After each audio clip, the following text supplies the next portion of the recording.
السلام علیکم۔ آج کی اس ویڈیو میں ہم آپ کے ساتھ بہت ہی مفید اور نئے ٹوٹکے شیئر کر رہے ہیں جو کہ آپ کے لیے بہت ہی فائدے مند ثابت ہوں گے۔ نمبر 1 پہ ہے آلو کو گھلنے سے بچانے کا طریقہ۔ آلوؤں کے ٹکڑے کاٹ کر 10 منٹ کے لیے نمک لگا کر رکھ دیا جائے اور پھر دھو کر سالن تیار کیا جائے تو آلو نہیں گھلیں گے۔ نمبر 2 پہ ہے پالک کا کھارا پن دور کرنا۔ ایک کھلے برتن میں پالک ڈال کر اس میں نمک ملا کر 1 گھنٹے بعد پانی نچوڑ کر 3 سے 4 مرتبہ پانی سے دھونے کے بعد پالک کا کھارا پن دور ہو جائے گا۔ نمبر 3 پہ ہے پکتے سالن میں زہریلی چیز کا شک دور کرنے کا طریقہ۔ اگر آپ کو کھانا پکاتے وقت زہریلی چیز کا شک پیدا ہو گیا ہے تو اس کو دور کرنے کے لیے وہ چیز کھانے سے نکال دیں اور آگ میں ڈالنے سے آپ کو نیلے رنگ کے شعلے نظر آئیں گے تو اس کا مطلب ہوگا کہ یہ کھانا زہریلا ہو گیا ہے۔ نمبر 4 پہ ہے بند گوبھی کی بدبو دور کرنا۔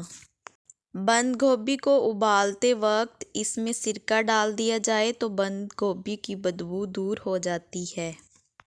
نمبر 5 پہ ہے پیاز اور لہسن کی بدبو دور کرنا۔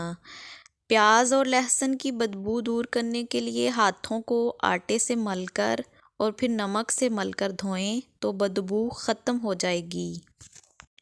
نمبر 6 پہ ہے سلاد باسی ہو تو اس کو تازہ کرنے کا طریقہ۔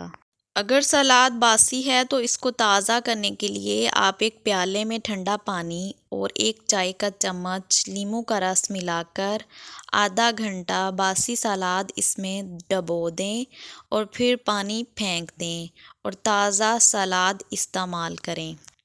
نمبر 7 پہ ہے پھولوں کو تازہ رکھنے کے لیے۔ گلدان میں لگے پھولوں میں صابن کے چند ٹکڑے، اسپرین 1 عدد یا لکڑی کے کوئلے ڈالنے سے پھول تر و تازہ رہتے ہیں اور جلدی نہیں مرجھاتے۔ نمبر 8 پہ ہے آلو کی مٹھاس ختم کرنا۔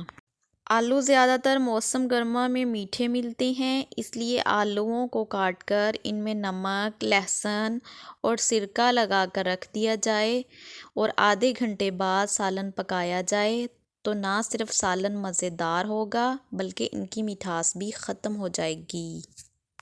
نمبر 9 پہ ہے سالن میں نمک کم کرنے کا طریقہ۔